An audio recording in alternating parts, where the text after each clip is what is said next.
I'll never forget the way the night started. It was a Saturday, one of those crisp evenings where the air smells like fallen leaves and wood smoke.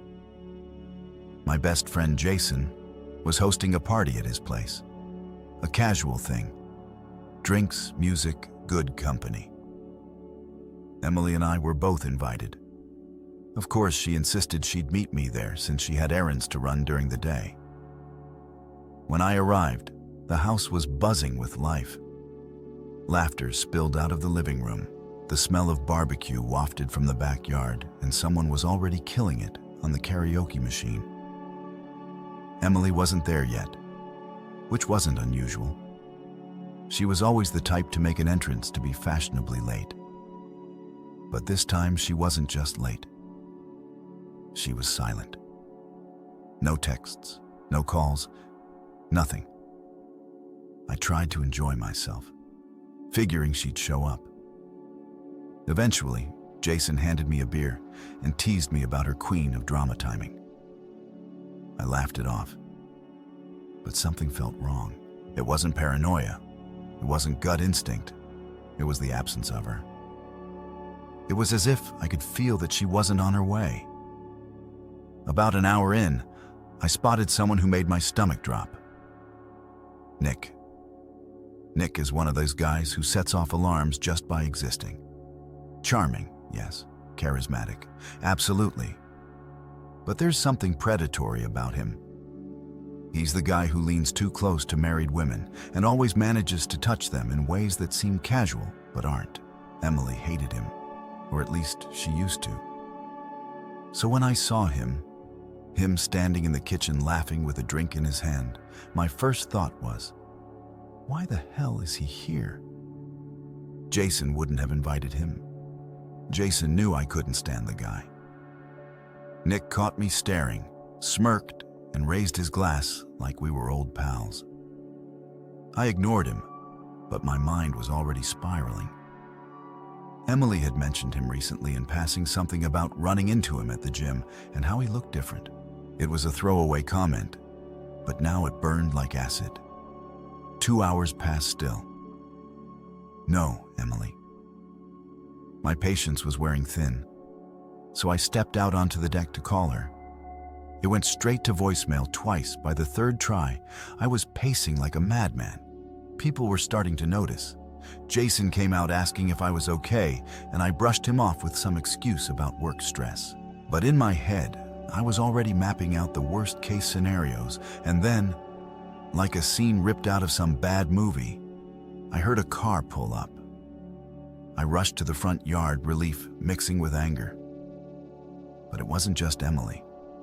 It was Emily and Nick in his car. They didn't see me at first. The music from inside was loud enough to drown out my footsteps. As I approached, she was in the passenger seat, laughing at something he'd said. The sound of her laughter cut through me like a knife. She looked so comfortable, so happy. I stopped a few feet away, waiting for her to notice me. When she finally did, her smile froze her eyes wide. Nick, ever the smug bastard, glanced at me and said, "Hey, man, didn't know you'd be out here." I didn't respond. My eyes were locked on. "Emily, what the hell is this?" I asked, my voice cold and steady, she stammered, reaching for the car door handle. "It's not what it looks like, Ryan. He just gave me a ride." "A ride?" I repeated, my voice dripping with sarcasm. "So why didn't you tell? Tell me, why didn't you call or text? Why is it always Nick?" Nick had the audacity to chuckle, as if this whole thing was some kind of joke. "Relax, dude. You're overthinking it." That's when I snapped. I stepped forward, yanking open the passenger door. "Get out of the car, Emily." She hesitated, but the look on my face must have told her I wasn't messing around. She climbed out. Smoothing her dress like that would fix anything. "Ryan, you're being ridiculous. It's just a ride. You're embarrassing me, embarrassing you." I barked you show up to a party with this guy after disappearing all day, and I'm the one embarrassing you." Her face flushed with anger. But before she could reply, Nick leaned out the window and said, "Maybe we should all calm down." I turned to him, my hands clenched into fists. "Get out of here, Nick, now, or I swear to God, you'll regret staying for once." He listened with a shrug. He backed the car down the driveway, leaving Emily and me standing there in the cold. The silence between us was deafening. She crossed her arms, glaring at me like I was the one who'd done something wrong. "You're overreacting," she said. "Finally, am I?" I shot back then. "Why didn't you tell me? Why do you lie, Emily? What are you hiding?" She didn't answer. Instead, she turned and walked into the house, leaving me standing there with 1,000 questions and no answers. When Emily stormed into the house, I followed her. Not because I was ready to let this go, but because I wasn't about to let her turn this into some casual brush-off. Inside, the party was still in full swing. Oblivious to the storm brewing between us, people were laughing, music was pounding, and Jason was on the couch shouting at someone over a beer pong game. Emily made a bean for the kitchen. I caught up to her just as she was pouring herself a drink, her hands trembling slightly, she noticed. Me watching, and quickly steadied herself, flashing a forced, too bright smile. "Ryan, can we not do this here? You're making a scene." "Oh, I'm making a scene," I snapped, keeping my voice low enough to avoid drawing attention. "You show up hours late with Nick of all people, and I'm the one making a scene." Her expression hardened. "It's not a big deal. I told you he just gave me a ride. My car wouldn't start. Your car wouldn't start." I repeated, heed my voice dripping with disbelief. "That's the best you've got. You couldn't call me. Text me. Hell, Jason lives 5 minutes away. You couldn't ask him for help." She rolled her eyes, sipping her drink like I wasn't even worth the energy. I didn't think it was a big deal. "Okay, Nick was there and he offered end of story." It was the casual way she said it that sent my blood boiling, the way she dismissed everything. My concerns, my feelings, the fact that I'd been acting shady for weeks now. I leaned in closer, my voice dropping to a dangerous whisper. "You think I'm stupid, Emily. You think I don't see what's going on for a moment." Something flickered in her eyes. Panic, maybe, but she covered it quickly, laughing like I told some bad joke. "Oh, come on, Ryan. You're reading way too much into this. You always do. Always do," I echoed. "What else am I supposed to think when my wife, starts lying to my face when she's sneaking around with him?" "Lower your voice," she hissed, glancing around like she was worried someone might overhear. "You're embarrassing both of us." "No, Emily," I shot back. "You embarrassed us." The moment you climbed into his car, the tension between us was suffocating. But she didn't back down. She took another sip of her drink, her gaze cold and calculating. "Now you're being ridiculous. Do you even hear yourself? You're acting like some insecure little boy. Grow up." That was it. That was the moment I realized something had shifted. She had shifted the Emily. I thought I knew the one who would have apologized, or at least tried to explain, wasn't standing in front of me anymore. This Emily was defiant, condescending, and full of contempt. Before I could respond, Jason walked into the kitchen. He took one look at us and immediately knew something was wrong. "Hey, everything okay in here?" he asked, his tone cautious. Emily turned to him, her face lighting up with a fake smile. So convincing. It made me sick. "Oh, we're fine. Just a little misunderstanding, that's all." Jason glanced at me, his brow furrowed. He didn't buy it, Ryan. I clenched my jaw, trying to keep my anger in check.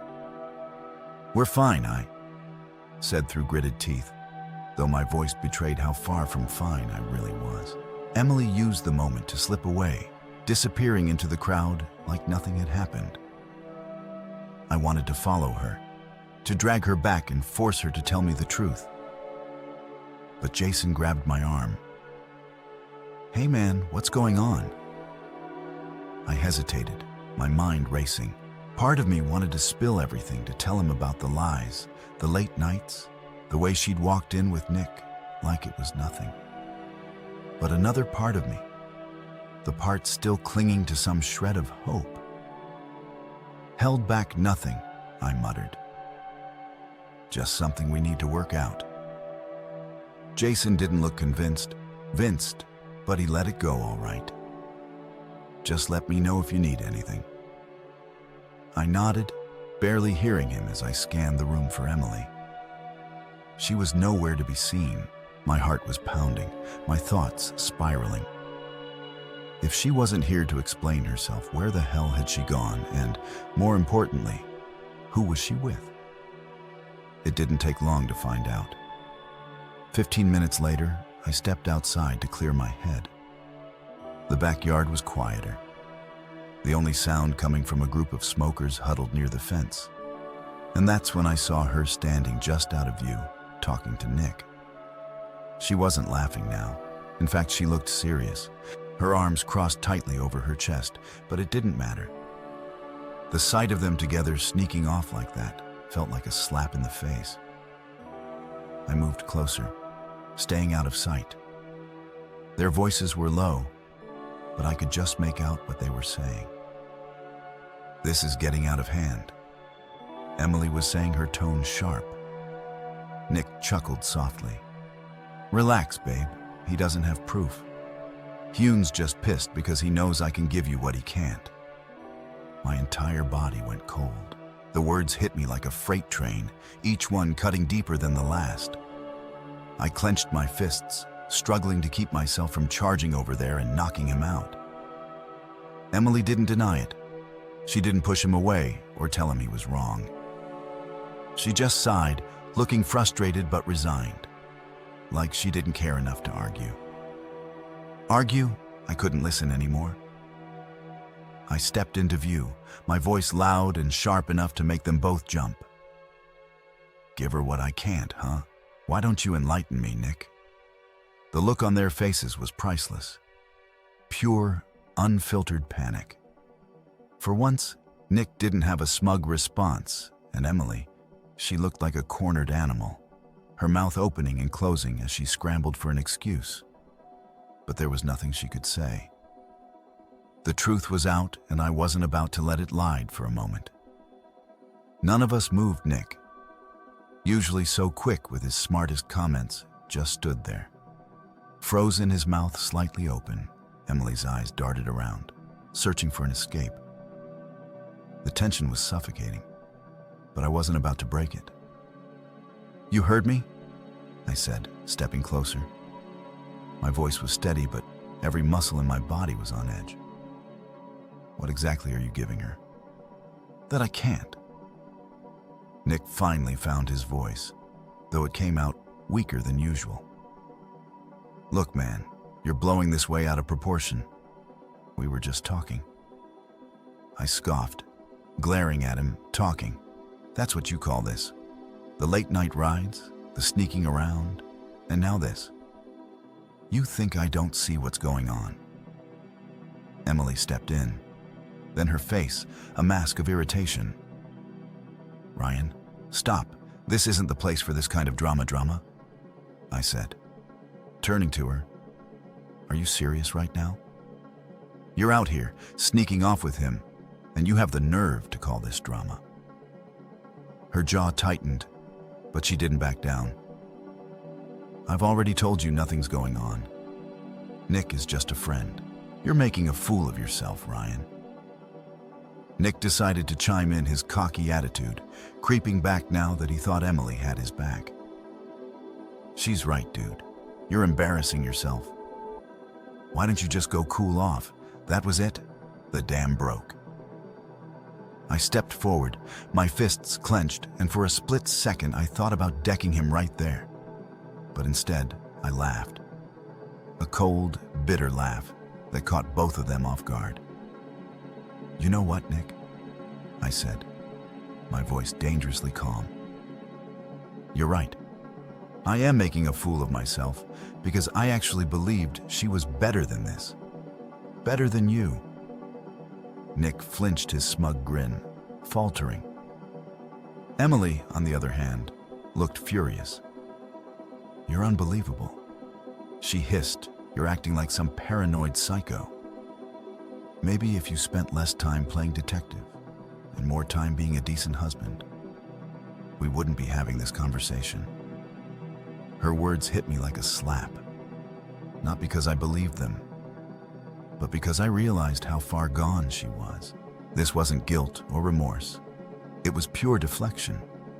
She wasn't sorry for what she'd done. She was angry at me for catching her. I shook my head, my voice thick with disbelief. "You really think this is my fault, don't you? You think I'm the problem here?" She crossed her arms, her eyes narrowing. "I think you've been smothering me for months. You don't trust me, you don't respect me. And now you're out here, causing a scene like some jealous teenager. Maybe if you weren't so insecure, we wouldn't be in this mess." Nick shifted uncomfortably, clearly not expecting things to escalate like this. "Maybe we should all just shut up, Nick." I snapped at cutting him off. He raised his hands in mock surrender, but he didn't leave. Of course he didn't. He wanted to see how this played out. I turned back to Emily, my voice low but firm. "You know what? Fine. Let's stop pretending. Let's stop playing this little game where you act like the victim and I'm the bad guy. Tell me the truth, Emily, right here, right now. Are you sleeping with him?" The question hung in the air like a bomb waiting to go off. Emily's face turned pale, her bravado cracking for the first time. "You're insane," she said, her voice shaky. "I can't believe you'd even ask." "Ask me that. Answer the question," I said, taking another step closer. "Yes or no? Are you sleeping with him?" She hesitated, her eyes flickering to Nick. That was all the confirmation I needed. I let out a bitter laugh, my heart pounding in my chest. "You don't even have the guts to deny it, do you, God?" I was such an idiot. "I gave you everything, Emily, everything, and this. This is how you repay me." Her expression hardened again, but she didn't say anything. "Nick ever?" The opportunist tried to step in. "Look, man, it's not what you think. Emily's been unhappy for a while. Maybe if you actually paid attention to her." That's when I snapped. I grabbed Nick by the collar, slamming him against the fence before he could finish his sentence. "Don't you dare try to pin this on me," I growled, my voice trembling with rage. "You don't get to come into my life and play the savior. You're nothing but a snake." Jason must have heard the commotion because he came rushing out, followed by a few others. "Ryan, man, what the hell are you doing?"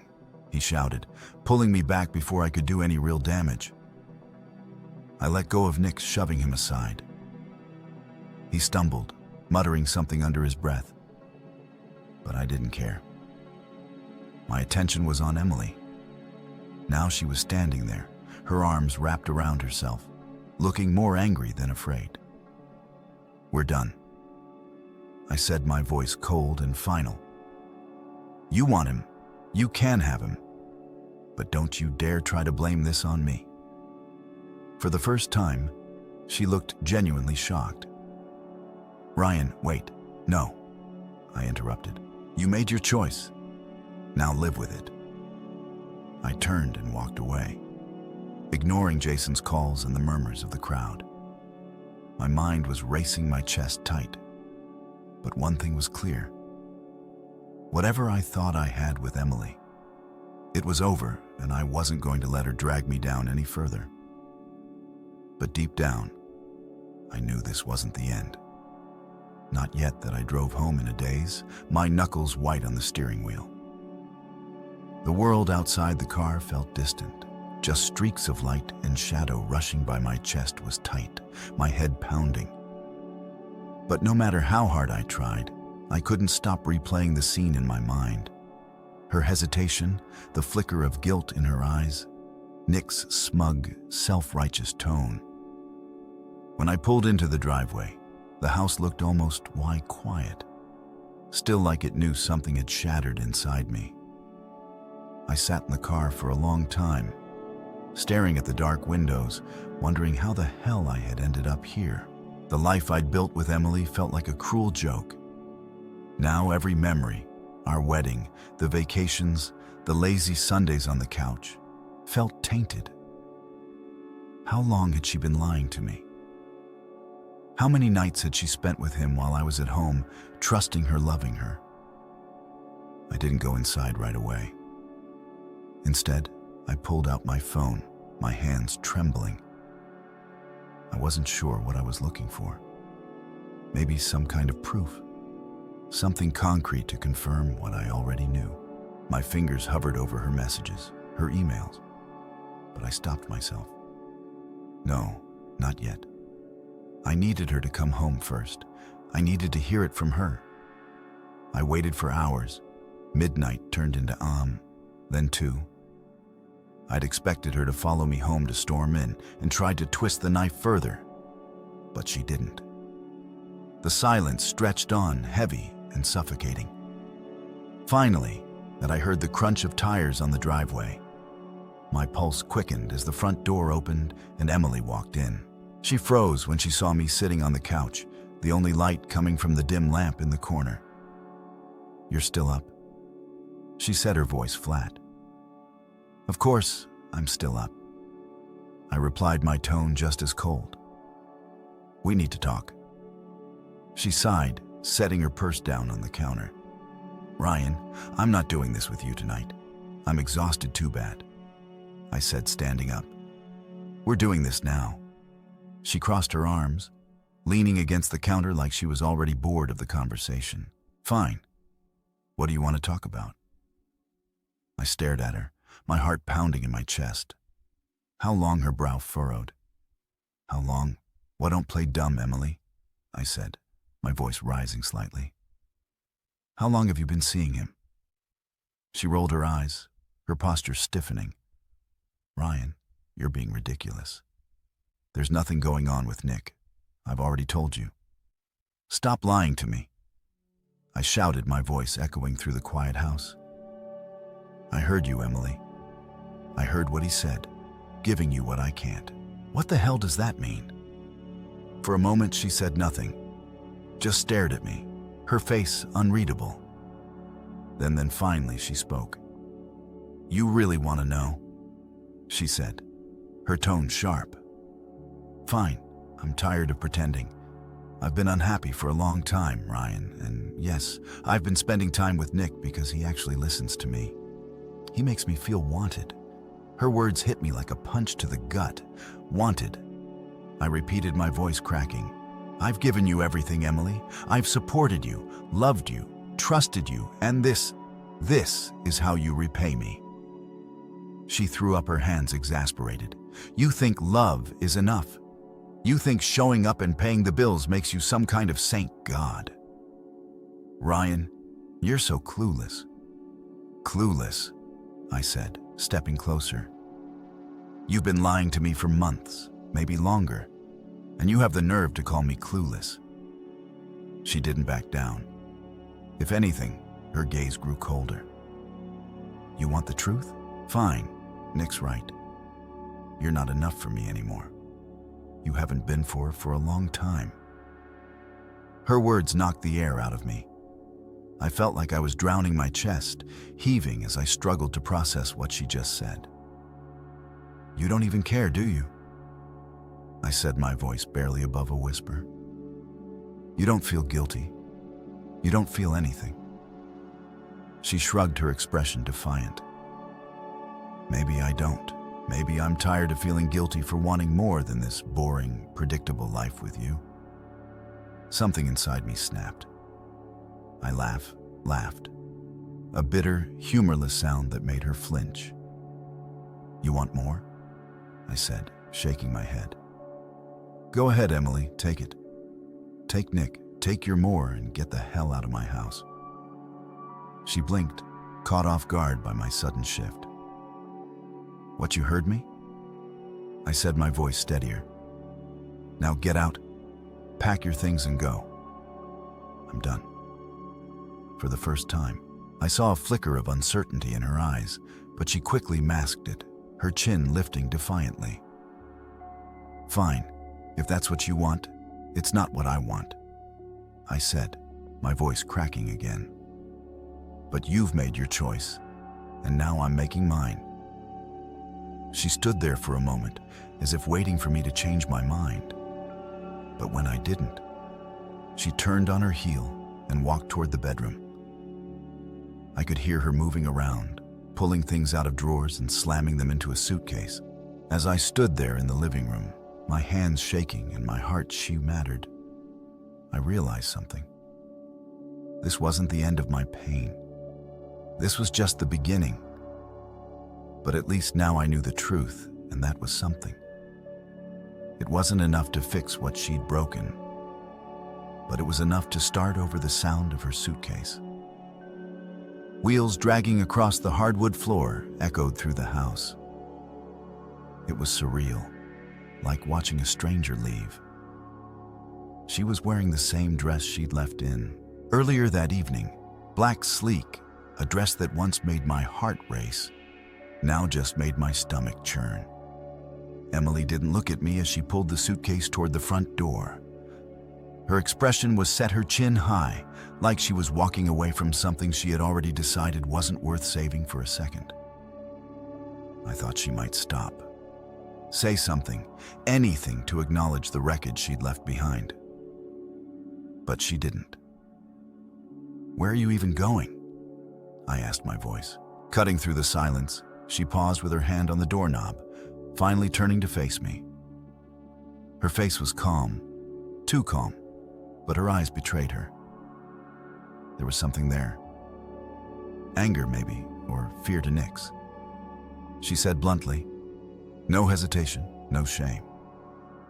My chest tightened and I let out a sharp laugh, shaking my head, of course, straight to him. Not even pretending to figure things out, just done.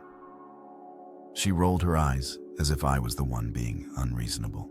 What's the point of dragging this out, Ryan? You said we're done, and you were right. There's nothing left here, nothing left. I repeated the words, tasting bitter. You're unbelievable, Emily. I spent 6 years building a life with you, and you're walking away like it's nothing. Like I'm nothing. Her expression hardened. Don't act like you're some saint, Ryan. You were checked out long before I was. Maybe not physically, but emotionally. You were never really there. I stepped closer, my hands clenching into fists at my sides. You don't get to rewrite history to make yourself feel better. I was there, Emily. I was there for every argument, every tough decision, every goddamn moment. You needed me. But you... My voice broke and I forced myself to continue. You weren't. You were already halfway out the door, weren't you? I just didn't see it for a moment. She looked like she might respond, but instead she sighed, shaking her head. Believe what you want. It doesn't matter anymore. Her apathy hit me harder than any argument ever could. I felt the last thread of my patience snap. You know what, Emily? Go run to Nick, but don't come crawling back when you realize he's nothing but a selfish manipulative who only wants what he can't have. Don't come crying to me when it all falls apart. Her lips curled into a bitter smile. Don't worry, Ryan. I won't with that. She opened the door and stepped out into the cold night. She didn't look back, didn't pause, didn't say goodbye. The door clicked shut behind her, and the silence that followed was deafening. For a while, I just stood there, staring at the door. My mind was blank, my body numb. It was over, really truly over. The person I had loved, the person I had fought for, was gone. And the worst part, she had taken a piece of me with her. I slumped onto the couch, my head in my hands, the weight of the night crashing down on me, the anger, the betrayal, the heartbreak. It all hit me at once, like a tidal wave I couldn't escape. But beneath all of it, a new feeling was starting to surface. It wasn't relief, not yet. It was something sharper, darker, a need to reclaim what she had taken from me, a need to show her and him that I wasn't the fool they thought I was. I didn't know what my next move was, not yet. But one thing was certain. This wasn't over, not by a long shot. The hours after she left passed in a haze. I didn't sleep, didn't eat, didn't even turn on the TV to drown out the deafening silence in the house. My mind was a storm, replaying every argument, every lie, every God-forsaken second of the night. Over and over again, the anger burned like gasoline, refusing to die down. But beneath the anger was something else. A gnawing, relentless curiosity. I needed answers, not her half-truths or Nick's smug insinuations. I needed to know everything, how it started, how long it had been going on, and most importantly, if there was anything she thought she'd gotten away with to Am. I made my decision. I grabbed her old laptop from the closet. It had been collecting dust for months after she switched to a newer model, but I knew she hadn't wiped it. Emily wasn't the tech-savvy type.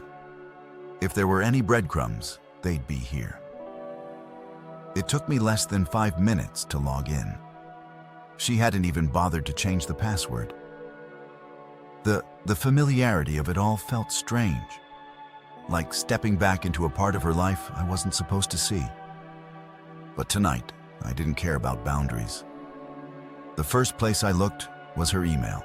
First, nothing jumped out. A few receipts, work-rated junk, the occasional spam ad for luxury handbags. But then I saw it. A folder buried near the bottom of her inbox titled Simply Personal. I opened it and my heart dropped. The emails were all there, dozens of them, messages between Emily and Nick going back months. They weren't explicit, but they didn't need to be. The tone was unmistakable. Flirty, intimate, full of inside jokes and thinly veiled references to their meetups. One email in particular caught my eye. It was from 2 weeks ago, sent late at night. Subject: tonight. Thanks for meeting me tonight. I needed that more than I can say. I don't know how much longer I can keep this up with Ryan. He's starting to suspect something, but being with makes it all feel worth it. You understand me in a way he never could. I stared at the screen, the words blurring as my chest tightened. She didn't just betray me, she planned it. Every word confirmed what I had already feared. It wasn't a mistake or a moment of weakness. She had chosen him over and over again while I was left in the dark. But the worst part, there was an attachment, a photo. My hands shook as I clicked it, and when the image loaded, my stomach turned. It was a selfie of the two of them taking in what looked like the lounge of a fancy hotel. Her head was on his shoulder, her smile radiant, her eyes lit with a joy I hadn't seen in years. And Nick, he looked victorious, like he knew exactly what he was taking from me. I slammed the laptop shut. The image seared into my brain. My breathing was ragged, my hands trembling with a mix of fury and humiliation. It wasn't just the betrayal. It was the audacity, the smugness, the way she paraded around with him, confident. I'd never figure it out. That was when I realized something else. The email had a timestamp, PM. It was the same night she told me. She was out late for work drinks. The same night I'd sat at home waiting for her, thinking she was tired. When she came back reeking of perfume, I clenched my fists, the pieces clicking together in my head. The hotel in the photo wasn't just any hotel. It was the same one downtown where Jason had mentioned Nick was hosting his company's networking events. That's where they were meeting. That's where it had been happening. A new plan began to form in my mind, sharp and crystal clear. They thought they'd gotten away with it. But they hadn't counted on one thing: me. I wasn't going to sit here and lick my wounds while they laughed behind my back. This wasn't just about revenge anymore. This was about taking back control. By the time the sun started to rise, my path forward was set. I wasn't going to be the fool in their story. I was going to rewrite it. And when I was done, neither of them would ever forget the day. They underestimated me. The clarity I felt that morning was unlike anything I'd experienced before. No more tears, no more second guessing. Emily and Nick thought they had me cornered, that I'd slink away quietly and let them have their twisted little romance. But they didn't realize who they were dealing with. I spent the next few hours planning every move with the precision of a chess master. I wasn't interested in petty revenge. This needed to be flawless public, something that would leave no doubt about who they were and what they'd done. My first stop was Jason's house. He was my best friend, but more importantly, he was the key to making this work. When I showed up at his door, blurry-eyed and running on caffeine and adrenaline, he knew something was wrong. "Jesus, Ryan, you look like hell," he said, pulling me inside. "What happened?" "I need your help," I said, cutting straight to the point. "Emily's been cheating on me with Nick." Jason's face darkened, his usual easygoing demeanor vanishing in an instant. That piece of... Are you serious? When? How long, months? I said, my voice cold, and I have proof, emails, photos, the whole damn circus. He shook his head, muttering a string of curses under his breath. I can't believe this. I knew the guy was bad news, but Emily, I never thought, yeah. Well, now we know I interrupted, and I need your help to expose them. Jason's eyes narrowed. What do you need? That's the thing about Jason. He's the guy you call when you're in a tight spot. He doesn't ask questions, doesn't hesitate. And right now, I needed someone like him. Nick's hosting another networking event at that hotel downtown. I said Emily will be there. She's too predictable not to go, especially now that she's staying with him. Jason nodded, slowly catching on. And you want to crash it, not just crash it. I said, a grim smile forming. I want everyone there to know exactly who they are and what they've been doing. Jason raised an eyebrow. You've got a plan? I nodded, pulling out my phone. We're going to play this smart. First, we need a little surveillance, something concrete to catch them in the act, and then, when the moment's right, we blow it wide open. Jason grinned his anger, now matching mine. All right, let's burn this guy to the ground. Phase 1, the bait.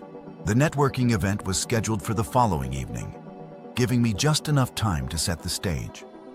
Jason and I scouted the hotel during the day, figuring out the layout and where Nick was likely to hold court.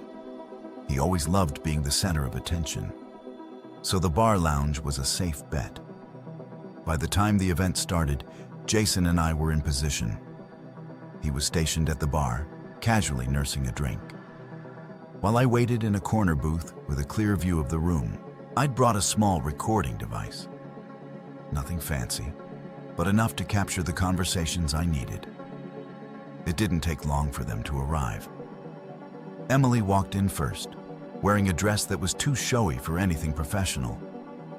Nick followed close behind his hand, on the small of her back, like she was his trophy for the night. My blood boiled, but I stayed calm. This wasn't the time to act. They mingled, laughing and chat in with other guests, but it was clear they were there for each other. Nick kept touching her, her arm, her waist, her shoulder, and every time he did, I felt the knot in my chest tighten. Jason gave me a subtle nod from across the room. We'd agreed not to approach them directly, not yet. Instead, he made small talk with one of the event staff, casually steering the conversation toward Nick. "Yeah, that guy," Jason said loudly enough for me to hear Big Shot always bragging about his business deals. Kind of a snake, though, if you ask me.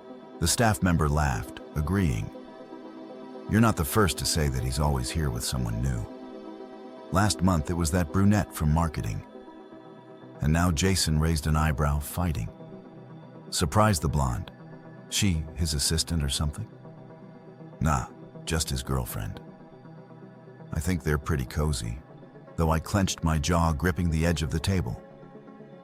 Jason gave me a quick glance, his expression saying, "It's working phase 2, the trap." An hour into the event, Nick and Emily slipped away, heading toward the elevator. This was the moment I'd been waiting for.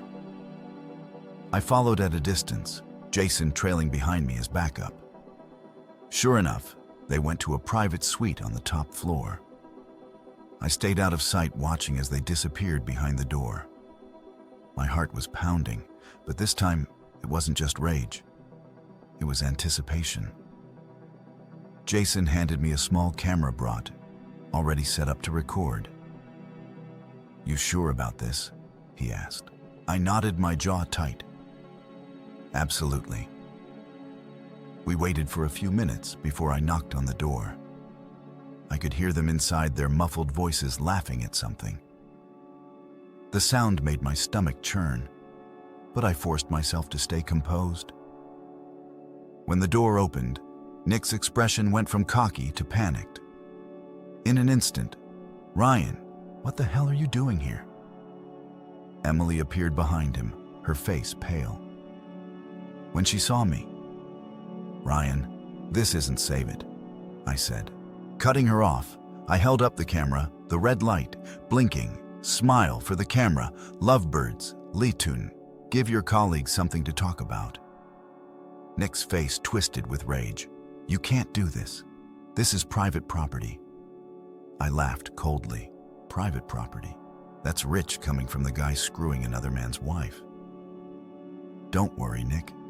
I'm sure your boss will appreciate knowing how you spend company events." Emily tried to grab my arm, her voice desperate. "Now, Ryan, stop. This isn't the way to handle this." I shook her off, stepping back into the hallway. "Oh, I think it's the perfect way. Enjoy the fallout." I turned and walked away, the sound of their frantic voices echoing behind me. For the first time in weeks, I felt something close to satisfaction. This was just the beginning. That'd be why the time I made it back to the hotel lobby, my adrenaline was starting to wear off. But the satisfaction was still there, simmering just beneath the surface. Jason was waiting for me by the bar, his face tense with anticipation. "Well?" he asked. As I approached, I held up the camera. The recording indicator, still blinking, got it. I said, my voice cold, everything I needed. Jason exhaled, running a hand through his hair. "Damn, man, that's next level. What's your next move?" I sat down at the bar, motioning for a drink. "They're going to try to spin this," I said, my voice steady. "Nick will use his connections, and Emily will do whatever she can to make me look like the crazy one. But I'm not giving them the chance." Jason frowned, leaning in you. "Sure you want to escalate this? You've got them dead to rights. Isn't that enough?" I shook my head. my jaw tightening. No, they didn't just cheat. They humiliated me. They thought I wouldn't fight back, that I'd roll over and let them get away with it. I'm done playing nice. The plan was already forming in my mind, crystal clear and unstoppable. First, I needed to make sure the video ended up where it would hurt them the most. Nick's company had a strict code of conduct, one that explicitly forbade personal scandals that could tarnish their image. If his boss saw that video, his career would be over, and Emily, her betrayal wasn't going to stay behind closed doors. Phase 3. The public unveiling the next morning. I uploaded the video to a secure server and drafted 2 emails. The first was addressed to Nick's boss, a man named Greg Parker. I kept it professional, attaching the footage and explaining the situation in detail. I thought it was important. You see how one of your senior managers conducts himself during company-sponsored events. I wrote, keeping my tone factual and detached. The second email was for Emily's inner circle, her friends, her colleagues, and most importantly, her parents. I didn't include the video, just a brief explanation of what had happened. I wanted them to hear it from me before she had the chance to twist the narrative. By the time I hit send, I felt a strange mix of exhilaration and dread. The ball was rolling now, and there was no stopping it. The first domino falls. It didn't take long for the responses to start pouring in. Around noon, I got a call from Greg Parker. His voice was clipped and professional, but there was no mistaking the anger simmering beneath the surface. "Mr. Daniels, I appreciate you bringing this to my attention. He said this behavior is unacceptable, and I assure you it will be addressed immediately." "Glad to hear it," I replied, keeping my tone even. "I just thought you should know what kind of person is representing your company." By the time the call ended, I knew Nick's career was hanging by a thread. Then came the messages from Emily's friends. Most of them were shocked, their texts filled with disbelief and apologies. A few were angry, accusing me of weighing dirty laundry and ruining her reputation. But I didn't care. The truth was out, and I wasn't about to apologize for it. The real blow came later that evening, Emily's desperation. It was around 9 p.m. when my phone started buzzing relentlessly. Emily. She called 6 times in a row before I finally picked up my finger, hovering over the decline button every time when I answered. Her voice was frantic, almost hysteric. "Ryan, what the hell is wrong with you? Do you have any idea what you've done more than you?" "Apparently," I said coldly. "What's wrong, Emily? Did Nick's boss not appreciate his little extracurricular activities? You've ruined everything." She shouted, her voice, cracking his job. "My relationships. My parents won't even talk to me. Why would you do this? Why would I do this?" I repeated, my voice rising. "Are you serious right now? You cheated on me, lied to me, and dragged my name through the mud. Don't you dare act like the victim." She was silent for a moment, her breathing heavy.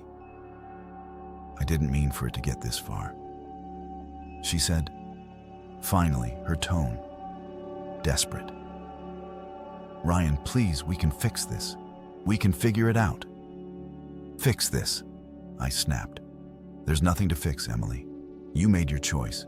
Now live with it." She started to say something else, but I hung up my hand, trembling as I set the phone down. For the first time in weeks, I felt free.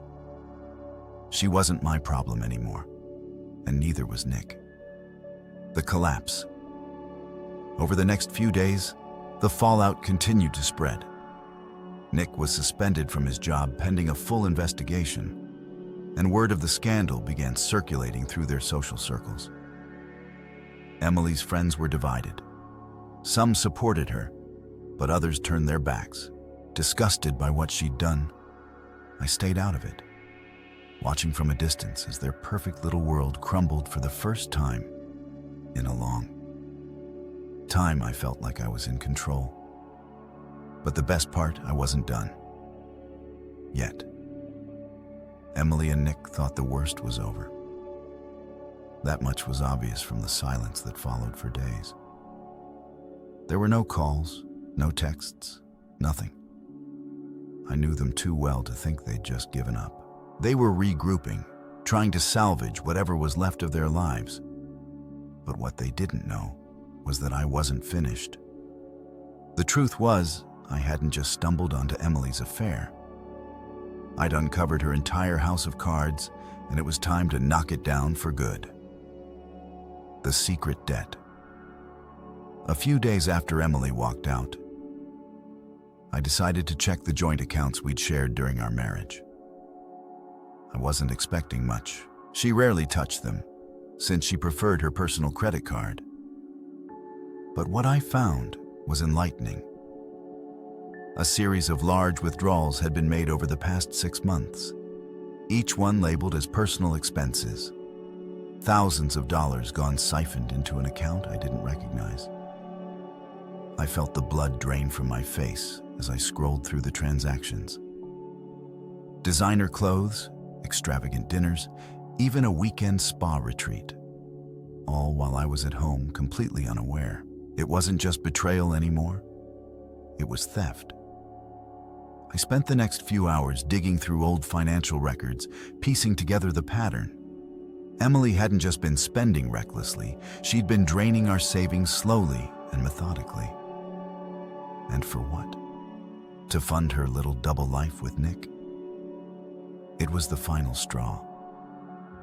The evidence piles up. Armed with this new information, I contacted a lawyer first thing the next morning. She was sharp, no nonsense, and exactly the kind of person I needed on my side. "You have a strong case," she said. "After reviewing the evidence between the infidelity and the financial misconduct, you could argue for both fault-based divorce and restitution." "Good," I said, my voice cold. "I don't just want her out of my life, I want her to feel it." The lawyer smirked. "Then you're in luck with what you've provided. We can not only freeze her access to the remaining funds, but also potentially recover what she's already taken. And if Nick was complicit in any of this, we can drag him into the proceedings too." Hearing that was like taking a deep breath after being underwater for too long. For the first time, I saw a way to turn their betrayal into justice. But there was one more thing I needed to do before pulling the trigger. The public spectacle. Emily and Nick had been keeping a low profile since the video and emails circulated, but I knew that wouldn't last. Nick was too arrogant to stay quiet for long, and Emily, well, Emily was addicted to appearances, so I decided to speed things up. Jason and I put together an anonymous social media post detailing the entire affair in painstaking detail. The photos, the emails, the financial records. It was all there.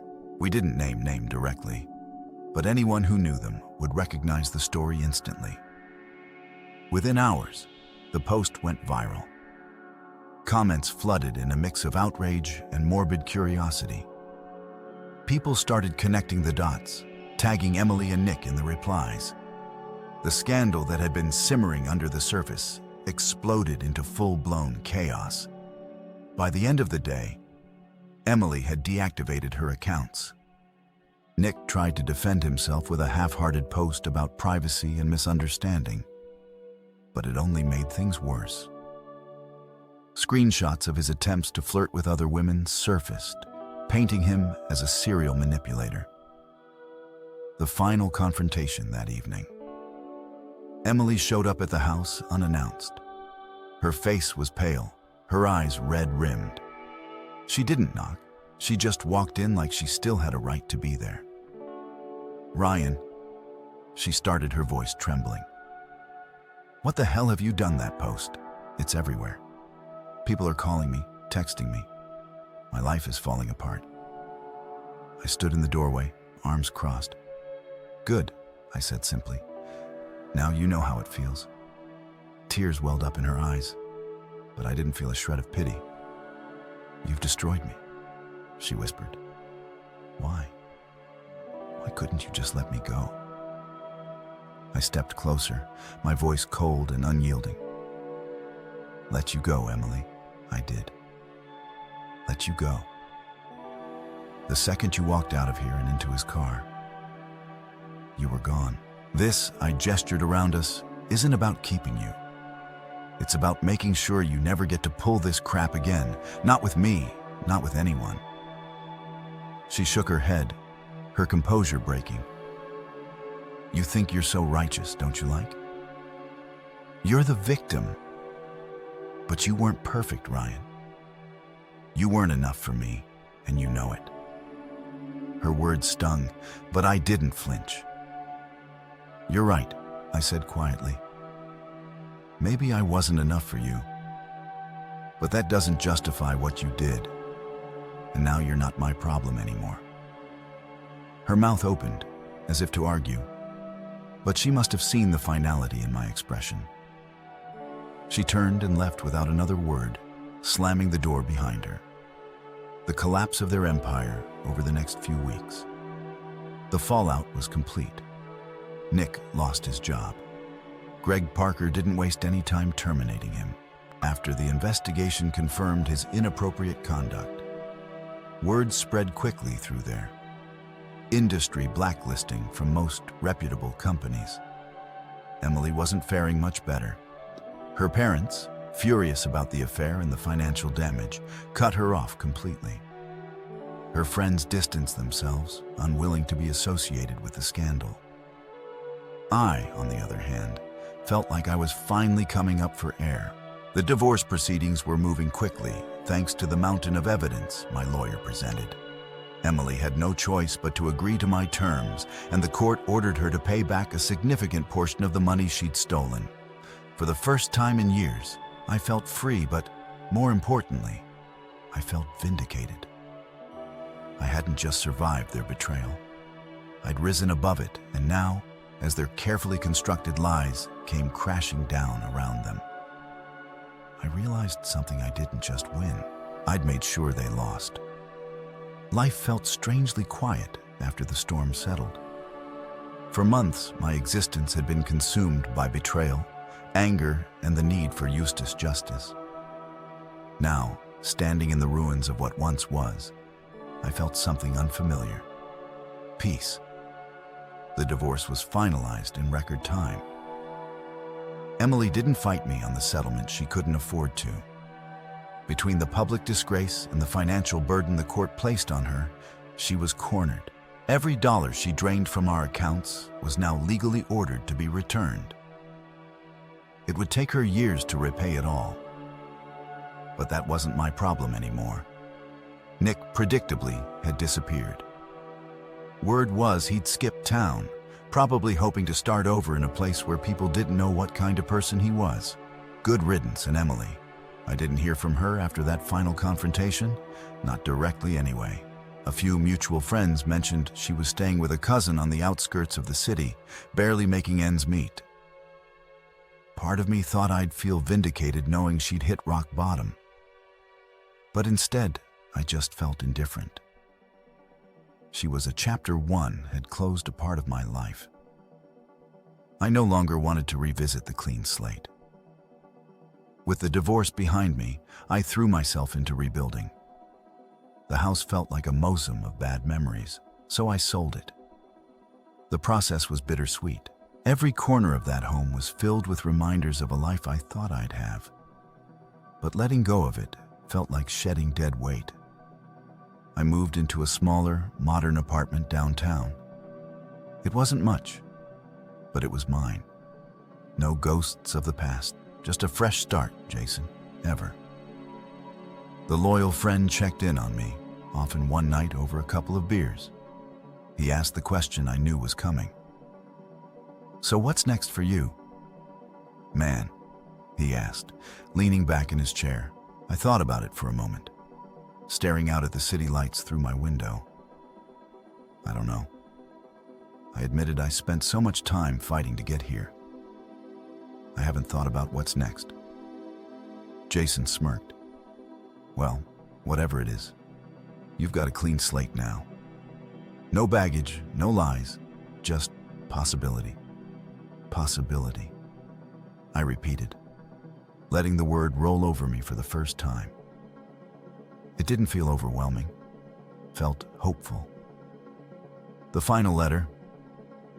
A few weeks later, I received an envelope in the mail. No return address. But I recognized the handwriting instantly. Emily, I debated throwing it away without reading it. But curiosity got the better of me. I opened it carefully, the smell of her familiar perfume wafting up as I unfolded the letter. Ryan, I don't expect you to forgive me. I don't even expect you to read this. But I needed to say it anyway. I was wrong about everything. I thought I wanted freedom, excitement, something new. But what I really wanted was to escape myself. And I used you as an excuse. You didn't deserve what I did to you. I know that. Now Nick gone, it didn't take long for him to show his true colors. Once everything fell apart, I guess karma caught up to both of us. In the end, I hope you find happiness, Ryan. Real happiness. The kind I wasn't able to give you. You deserve that much, Emily. I set the letter down, staring at it for a long time. Her words didn't bring closure. They didn't undo the pain she'd caused. But they felt final, like a coda to a story I'd already finished reading. I didn't write back. I didn't need to looking forward. Months passed, and slowly but surely, I started finding pieces of myself again. I reconnected with old friends, started new hobbies, even took a solo trip to the mountains. A dream I'd put off for years. The best part, I didn't feel like I needed anyone else to complete me anymore. I'd been to the bottom, clawed my way out, and realized I was stronger than I ever gave myself credit for one day. While sitting on a bench overlooking the city, I thought about everything that had happened. The betrayal, the heartbreak, the revenge. It wasn't a path I'd ever expected to walk. But now that I'd reached the other side, I felt grateful. Grateful that I'd seen the truth, no matter how painful it was. Grateful that I'd had the strength to fight back.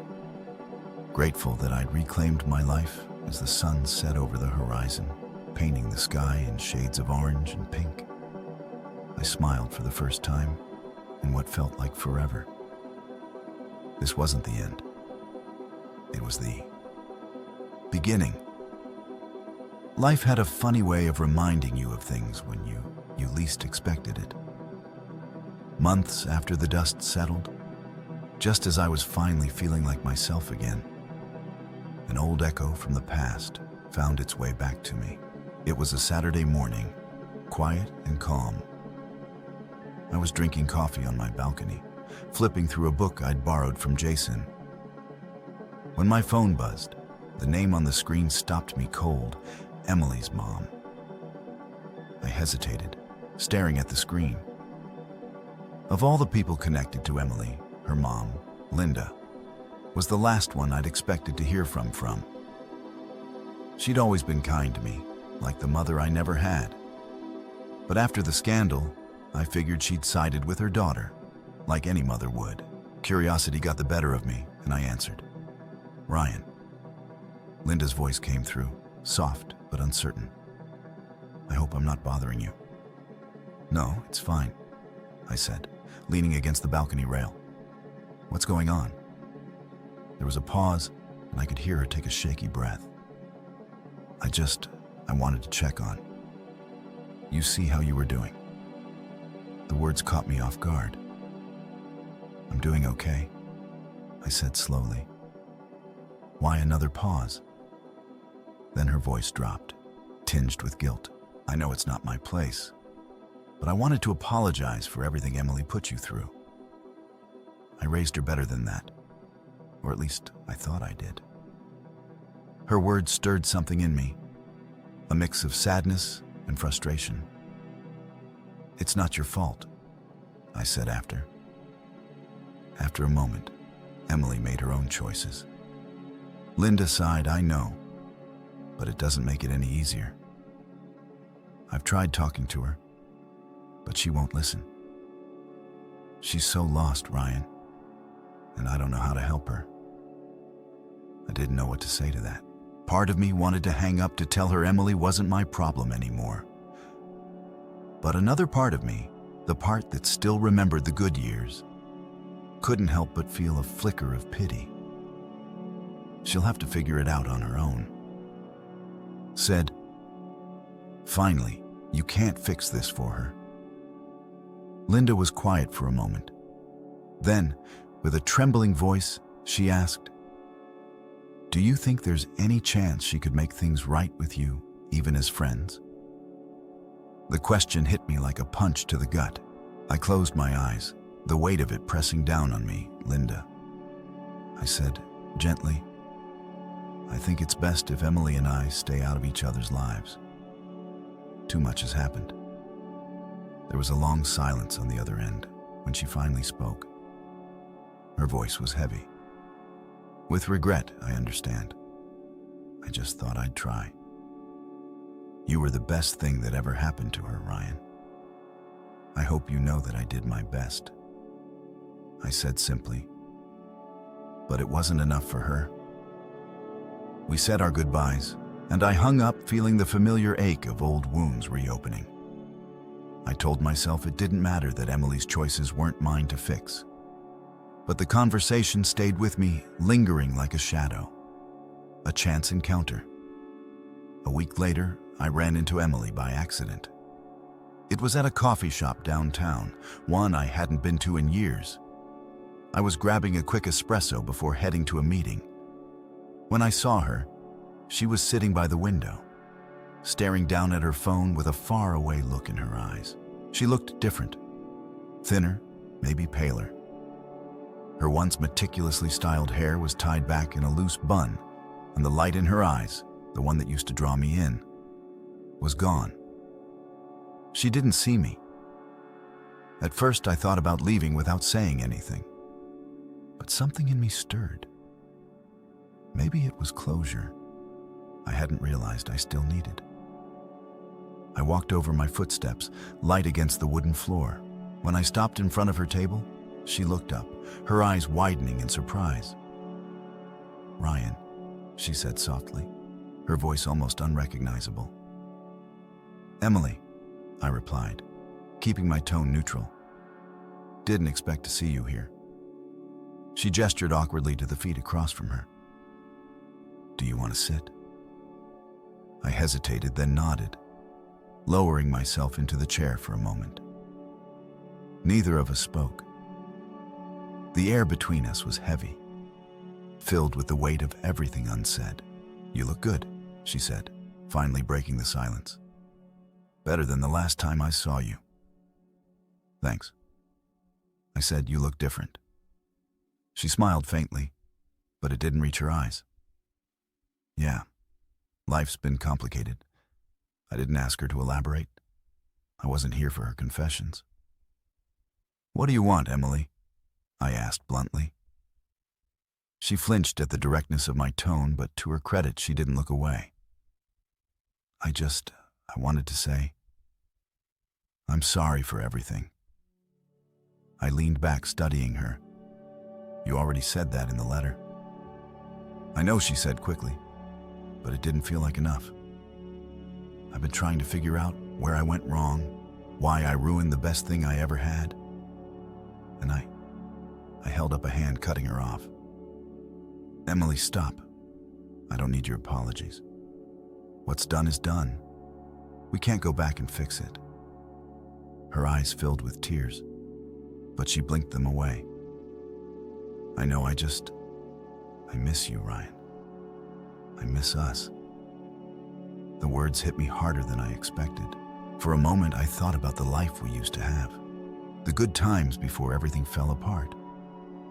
But then I remembered the lies, the betrayal, the look on her face as she defended Nick. I don't, I said, finally, my voice firm. I've moved on, Emily, and you need to too. She looked like she wanted to argue, but she didn't. Instead, she nodded her shoulders, slumping in defeat. I understand, she whispered. I stood up, slipping a few bills onto the table to cover her coffee. Take care of yourself, Emily. As I walked out of the coffee shop, I felt a strange sense of relief. Seeing her again had reminded me of how far I'd come and how much better I was without her. This time there was no anger, no pain, just peace. The day after my encounter with Emily, I woke up feeling lighter than I had in years. Seeing her again, hearing her apologies, and walking away without the weight of bitterness. It was the final piece of closure I hadn't realized I needed. For the first time, the future didn't feel like a burden, felt like an open door waiting for me to step through, building something new. I started throwing myself into projects that gave me purpose. I took on new challenges at work, volunteering for leadership roles I'd always shied away from. I reconnected with old friends, people I'd drifted apart from. During the years I'd been tangled in Emily's web, Jason remained a constant, always pushing me to move forward. One evening, he dragged me to a charity event downtown, insisting it would be good for me to meet new people. You never. No, he said with a sly grin. Maybe you'll meet someone. I rolled my eyes, but went along with it. The venue was buzzing with energy, people mingling, sipping cocktails, and bidding on silent auction items. For the first hour, I stuck close to Jason, exchanging polite small talk with strangers and avoiding anything that felt too forced. Then I saw her. She was standing near a display of local artwork, studying a painting with an intensity that made her seem oblivious, biased to the chaos around her. She wasn't flashy or overly polished, just natural, confident, and quietly radiant. Jason noticed me staring and gave me a nudge. Go talk to her. I hesitated. What am I even supposed to say anything? He said with a grin. Just don't let her leave. Without trying, with a deep breath, I made my way over. She turned as I approached, her eyes meeting mine. Hi, I said, trying not to sound awkward. I'm Ryan. She smiled, her expression warm and inviting. Nice to meet you, Ryan. I'm Claire. We ended up talking for the rest of the evening. She was an architect, passionate about her work, and had a quick wit that kept me on my toes. There was no pretense, no games, just easy, genuine conversation by the end of the night. I knew I wanted to see her again, and for the first time. The idea of starting something new didn't scare me, a letter to myself. A few weeks after meeting Claire, I found myself reflecting on everything that had brought me to this point. The betrayal, the heartbreak, the revenge. It had all been part of a painful but necessary journey. One evening, I sat down with a blank sheet of paper and started writing. Not to Emily, not to anyone else, but to myself. Ryan, you've been through hell and back, but you made it. You proved to yourself that you're stronger than you ever thought possible. You learned to stand up for yourself, to fight for your dignity, and to let go of what no longer served you. Emily's betrayal was devastating, but it was also a blessing in disguise.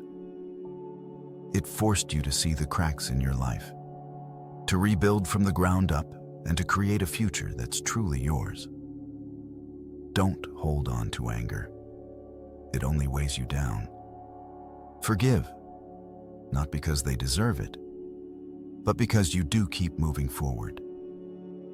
Ryan, you're exactly where you're meant to be. When I finished, I folded the letter and tucked it into a drawer. It wasn't something I needed to share. It was just a reminder to myself of how far I'd come. The future beckons. As weeks turned into months, my connection with Claire deepened. She wasn't a replacement for Emily. She was something entirely different. A partner who met me as an equal, who brought light and laughter into my life, without conditions or hidden agendas. One evening, as we sat together on my balcony watching the sunset, she turned to me with a curious smile. "Do you ever think about the past?" she asked. "Sometimes," I admitted, "but not in the same way I used to. It doesn't haunt me anymore. It's just a part of the story." She nodded, resting her head on my shoulder. "Well, I'm glad it brought you here." I smiled, feeling the truth of her words settle in my chest. The past had shaped me, but it didn't define me. I wasn't the man who'd been betrayed anymore. I was the man who'd survived, who'd grown, who'd built a new life on his own terms. And for the first time, I wasn't just moving on, I was moving forward. The end of one chapter had become the beginning of another. And this time, I was ready to write the story I truly wanted to live.